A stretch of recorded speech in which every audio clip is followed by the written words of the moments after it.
Hi all, welcome to Selva's look book. இன்றைக்கி வந்து vlog எடுக்கலாம் அப்படின்னு நினச்சேன். ஆனால் இன்றைக்கி பாருங்கள், ஒன்றுமே பண்ணல. காலைல எழுந்துச்சி குளிச்சுட்டு சமைச்சிட்டு பாருங்கள் எப்படி இருக்குது என் ஃபேஸுன்ட்டு. ஃபுல்லாக வேர்த்து ஒழுகிடுச்சு. சம்மரில் சமைக்காமல் இருக்க ஏதாவது வழி இருக்கா அப்படின்ற மாதிரி ஆயிடுச்சு. ஐயோ முடியல. இப்போ ஏப்ரல்லே இந்த போடுது வெயில். இப்போ மே மாதம்லாம் எப்படி இருக்குன்னே தெரில. என்னால் கிச்சனில் நின்று சுத்தமாக சமைக்கவே முடியல. எப்படி வேர்த்துருக்கு பாருங்கள். எனக்கு அவ்வளோ சீக்கிரம் வேர்க்காது, என்னோடய ஸ்கின் டைப் அப்படி. அதனால பட் இன்றைக்கி வந்து பயங்கரமாக வேர்த்து ஊற்றிருக்கு. ஆக்சுவலாக காலைல அந்த நான் பேசியிருந்தேன் இல்லையா, சமைச்சு முடிச்சுட்டு வந்து அதுக்கப்புறமா சமைச்சு முடிச்சுட்டு சாப்பிட்டுட்டு கொஞ்சம் ரெஸ்ட் எடுத்தாச்சு. அப்புறமா இப்போ டைம் வந்து பார்த்திங்கன்னா 3:30 ஆகுது. ஆக்சுவலாக ஒரு 2 வீக்ஸாக நான் ஆல்ரெடி என்னோட இதுக்கு முன்னாடி போட்ட வ்ளாகில் ஷேர் பண்ணியிருப்பேன் நினைக்கிறேன், என்ன நடந்துச்சு. எனக்கு வந்து சிக்கன் பாக்ஸ் அதெல்லாமே உங்கள் கூட ஷேர் பண்ணியிருந்தேன். 2 வீக்ஸாக வந்து சிக்கன் பாக்ஸுங்கிறனால வீட்டை விட்டு எங்கேயுமே போகலை, உள்ளேயே இருந்ததுனால. இன்றைக்கி வந்து ஆக்சுவலாக கொஞ்சம் ஓகே. என் ஹஸ்பண்ட் வந்து அவ்வளோ கேர் பண்ணிக்கிட்டாங்க. கடவுளே, அவங்க மட்டும் இல்லைன்னா அவ்வளோதான் அப்படிங்கிற மாதிரி பயங்கர கேரிங். இப்போ பார்த்திங்கன்னா எனக்கு ஃபேஸ்லலாம் அந்தளவுக்கு இல்லை. இங்கே வந்து இருந்தது, அப்புறம் இங்கேயும் ஒன்று இருந்தது, இங்கே ஒரு 2 இருந்தது, அப்புறம் இங்கே ஒன்று இருந்தது. அது மட்டும்தான். அது கூட இப்போது அந்த இது மேலே இருந்த அந்த காஞ்சிருந்த தோல் வந்து பிஞ்சிருச்சு. அதுக்கப்புறம் இது தழும்ப ஆகுமா இல்லையாங்கிறது எனக்கு தெரியல. போய்டுன்னு தான் நினைக்கிறேன். ஒய் பிகாஸ் வந்து நான் டெய்லியுமே வந்து எனக்கு 2 இளநீ வாங்கி கொடுத்தாங்க. செவல்னி 2 இளநீ குடிப்பேன். அப்புறம் 2 லிட்டர் அளவுக்கு மோர் குடிப்பேன். அப்புறம் ஃப்ரூட்ஸ் நிறைய வாங்கி கொடுத்தாங்க, நிறைய சாப்பிட்டேன். ஸோ அதனாலேயே என்னவோ தெரியல, எனக்கு அந்தளவுக்கு பெருசாக ஃபேஸ்லலாம் ரொம்ப வரல. அதே மாதிரி எனக்கு முதுகில் தான் ரொம்ப ஜாஸ்தி வந்துருந்தது. இது பாருங்கள், கையில் கூட அந்தளவுக்கு கொஞ்சம் இருக்குது. ஸோ இது எல்லாமே போய்டும் தான் நினைக்கிறேன் எனக்கு தெரிஞ்சு. தேங்க் காட் எனக்கு ஃபேஸில் அந்தளவுக்கு இல்லை. சின்ன வயசுலேருந்தே எனக்கு ஃபேஸ்லலாம் அந்தளவுக்கு மார்க்ஸ் இருந்ததில்லை. ஸோ இப்பயும் வந்து கடவுள் வந்து இதை காப்பாற்றிருக்காரு. அந்தளவுக்கு ஃபேஸில் எதுவும் நம்மளுக்கு மார்க்லாம் பெருசாக வரல. இந்த வாரமாக நம்ம வீட்டுக்குள்ளேயே இருந்ததால் இன்றைக்கி வந்து நான் கோயிலுக்கு கூட்டிகிட்டு போக சொல்லி என் ஹஸ்பண்டை கேட்டிருந்தேன். அவங்களுமே ரொம்ப ஸ்வீட்டாக ஓகே போகலாம் அப்படின்னு சொல்லியிருந்தாங்க.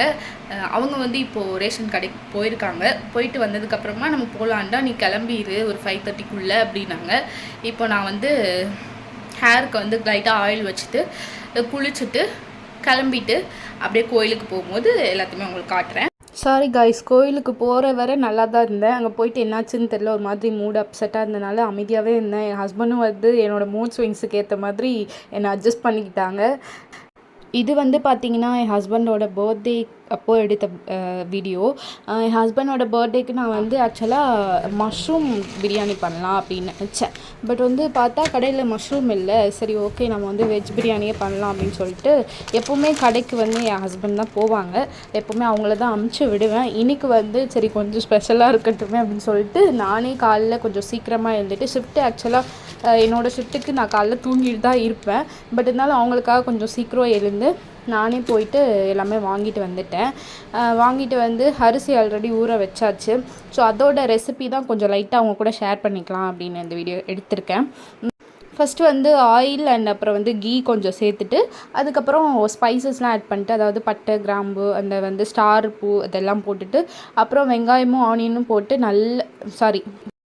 வெங்காயமும் பச்சை மிளகாயும் போட்டு நல்லா வந்து கோல்டன் ப்ரௌன் ஆகிற அளவுக்கு ஃப்ரை பண்ணிவிட்டு அப்புறம் நம்ம இஞ்சி பூண்டு பேஸ்ட்டை வந்து நான் சேர்த்துட்டு அதையும் நல்லா வந்து கலந்து விட்டுட்டு அப்புறமா ஒரே ஒரு தக்காளி மட்டும் வெட்டி, புளிப்பு வந்து ஜாஸ்தி வேண்டாம் அப்படின்னு சொல்லிட்டு ஒரே ஒரு தக்காளி தான் கட் பண்ணி வச்சுருந்தேன், அதை மட்டும் நான் ஆட் பண்ணிக்கிறேன். இன்றைக்கி நான் செய்ய போகிற பிரியாணி வந்து அது கொஞ்சம் காரம் கம்மியாக தான் இருக்க போகுது. ஏன்னா இப்போ தான் சிக்கன் பாக்ஸ்லாம் போயிருக்கு, ரொம்ப காரம் சேர்க்க வேணாம் அப்படின்னு சொல்லிட்டு கொஞ்சம் சாப்பாட்டிலலாம் காரம் கம்மியாக தான் நான் வந்து சேர்த்து சாப்பிட்டுட்டு இருக்கேன். அதனால் இன்றைக்கும் வந்து காரம் கம்மியாக தான் சேர்த்து செய்ய போகிறேன். அதனால தான் பச்சை மிளகாயை கீராமல் கூட அப்படியே சேர்த்துருந்தேன்.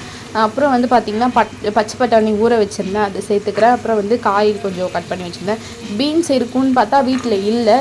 அதனால் கேரட்டும் அப்புறம் உருளைக்கிழங்கு இருந்தது, அதையும் மட்டும் சேர்த்து நான் இன்றைக்கி செய்ய போகிறேன். இந்த காயெல்லாம் சேர்த்துட்டு நல்லா வந்து வதக்கி விடணும். ரொம்ப வதக்கணுன்ற அவசியம் இல்லை, ஒரு 20% வெந்தால் போதும். அந்தளவுக்கு வந்து நம்ம வதக்கி விட்டுக்கலாம். அப்புறம் என்கிட்ட வந்து இன்றைக்கி சிம்பிளாக பிரியாணி மசாலா இருந்துச்சு, அதை சேர்த்து தான் செய்ய போகிறேன். பிரியாணி மசாலாவும் ஒரே ஒரு டீஸ்பூன் அளவுக்கு வந்து நான் வந்து சில்லி பவுடரும் ஆட் பண்ணிக்கிறேன், காரம் ஜாஸ்தி வேணாம் அப்படிங்கிறதுக்காக. சேர்த்துட்டு நல்லா கலந்து விட்டாச்சு. மசாலாவோட பச்சை வாசனைலாம் போகிற அளவுக்கு நல்லா கலந்ததுக்கப்புறமா என்கிட்ட தயிர் இருந்தது, தயிர் பாக்கெட் தயிர் தான் இருந்தது. அதனால் அது ஃப்ரிட்ஜிலேருந்து எடுத்து தனியாக வச்சுருந்ததுனால இது இந்த மாதிரி கொஞ்சம் தண்ணியாகிடுச்சு, கொஞ்சம் ஆட் பண்ணிக்கிறேன். அப்புறமா புதினா வந்து நல்லா இலையை மட்டும் தனியாக பிச்சு எடுத்து வச்சுருந்தேன், அதை வந்து கொஞ்சமாக சேர்த்துக்கலாம், பாதி மட்டும் சேர்த்துக்கிறேன். சேர்த்துட்டு நல்லா கலந்து விட்டுக்கலாம். நான் பிரியாணி பண்ணி ரொம்ப நாள் ஆகுது, சிக்கன் பிரியாணி. இதுக்கு முன்னாடி ஒரு வாட்டி பண்ணப்போ வீடியோ போட்டேன்னு நினைக்கிறேன், ஐ திங்க் ஞாபகம் இல்லை எனக்கு. ஸோ இன்றைக்கி வந்து ஓகே பண்ணலாம் அப்படின்ட்டு பண்ணிகிட்ருக்கேன். இதை விட வேறு ஏதாவது மசாலா சேர்க்கணுமா டேஸ்ட் டிஃப்ரெண்ட்டாக வர்றதுக்கு அப்படின்லாம் எனக்கு தெரில. நான் வந்து மஷ்ரூம் பிரியாணி செஞ்சுருந்தேன்னா கொஞ்சம் வந்து டிஃப்ரெண்ட்டாக மசாலா ஆட் பண்ணி செஞ்சுருப்பேன். ஆனால் இன்றைக்கி மஷ்ரூம் பிரியாணி செய்ய முடியாமல் போயிடுச்சு. ஆக்சுவலாக அதை பண்ணி அதோட ரெசிபி உங்கள் கூட ஷேர் பண்ணிக்கலாம் அப்படின்னு தான் நினச்சேன். அது வந்து டிஃப்ரெண்ட்டாக இருக்கும், டேஸ்ட்டு நல்லாயிருக்கும், எனக்கு ரொம்ப பிடிக்கும். அதனால் அதுதான் ஃபஸ்ட்டு ஷேர் பண்ணுறதா இருந்துச்சு. ஆனால் வந்து என்ன பண்ணுறது, நமக்கு வந்து மஷ்ரூம் கிடைக்கல. நான் வந்து 1 டம்ளர் அரிசி சேர்த்தனால 1.5 டம்ளர் வந்து தண்ணி ஆட் பண்ணிக்கிறேன். தண்ணி ஆட் பண்ணிவிட்டு நல்லா லைட்டாக ஒரு கொதி வந்ததுக்கு அப்புறமா நம்ம வந்து மூடி போட்டுக்க போகிறோம். அதாவது அரிசி போட்டுட்டு மூடி போட்டு வேக வச்சுக்கலாம். மூடி போட்டு ஒரு 5 to 10 மினிட்ஸ் அந்தளவுக்கு, அதாவது மீடியமில் தான் வைக்கணும். ரொம்ப ஹையில் வச்சுட்டோம் அப்படின்னா கீழெல்லாம் அடி பிடிக்கும். மீடியமில் வச்சு ஒரு 5 to 10 மினிட்ஸ் வந்து நம்ம மூடி போட்டு வேக வச்சுக்கலாம். மூடி போட்டு வேக வைக்கிறதுக்கு முன்னாடி உப்பு செக் பண்ணிக்கோங்க. ஏன்னா வந்து பிரியாணி பொறுத்த அளவுக்கு உப்பு கரெக்டாக இருந்தாலும் நல்லாயிருக்கும். அதனால் உப்பு நல்லா செக் பண்ணிவிட்டு அதுக்கப்புறமா மேலே வந்து புதினாலாம் ஆட் பண்ணி மூடி போட்டு ஒரு 5 to 10 மினிட்ஸ் வேக வச்சதுக்கு அப்புறமா நான் சுடு தண்ணி வச்சுருந்தேன், அதை வந்து மேலே தட்டு மேலே வச்சு ஒரு 15 மினிட்ஸ் அளவுக்கு தம்மில் வைக்க போகிறேன்.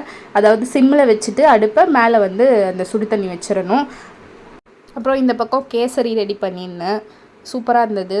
நேற்று பிரியாணி பண்ணிவிட்டு பிரியாணி ரிசல்ட் எப்படி இருந்துச்சு அப்படிங்கிறத ஓப்பன் பண்ணி உங்களுக்கு காட்டவே இல்லை. ஆக்சுவலாக சூப்பராக தான் வந்திருந்தது, ஆனால் காரம் மட்டும் கம்மியாக சேர்த்துருந்தேன். இது நான் வந்து வேணும்னே சேர்த்தது தான், அதனால் காரம் கம்மியாக தான் பண்ணியிருந்தேன். ஆனால் டேஸ்ட் வைஸ் ஓகே, நல்லா தான் வந்திருந்தது. அண்ட் கேசரியுமே நல்லா இருந்தது. கேசரி எனக்கு ரொம்ப பிடிக்கும், என் ஹஸ்பண்டுக்கும் ரொம்ப பிடிக்கும். ஆனால் வந்து இந்த மாதிரி ஸ்பெஷல் டேஸில் நான் ஸ்பெஷலாக பண்ணி முடிக்கும்போது ஜாஸ்தி சாப்பிட மாட்டாங்க, கம்மியாக தான் சாப்பிடுவாங்க. சம்டைம்ஸ் திடீர்னு அவங்களுக்கு கிரேவிங்ஸ் வரும்போது எனக்கு கேசரி பண்ணி கொடுடா அப்படிம்பாங்க. அந்த டைமில் வந்து நான் கம்மியாக தான் பண்ணி கொடுப்பேன். அவங்க வந்து இவ்வளோ தான் பண்ணியா அப்படின்னு கேட்பாங்க. நான் நிறைய பண்ணுறப்போ வந்து சாப்பிட மாட்டாங்க. இப்படி தான் எப்போவுமே நடக்கும். அண்ட் நேற்று அவங்களோட பர்த்டே ரொம்ப ஹாப்பியாக போச்சு. முடிஞ்ச அளவுக்கு வந்து அவங்கள ரொம்ப ஹாப்பியாக ஆகிற மாதிரி தான் நான் நடந்துக்கிட்டேன். ஐ ஹோப் இந்த வீடியோ வந்து உங்களுக்கு பிடிச்சிருக்கும் அப்படின்னு நினைக்கிறேன். அண்ட் அடுத்த ஒரு vlogல நம்ம மீட் பண்ணலாம். Until then, bye from Sella. Bye.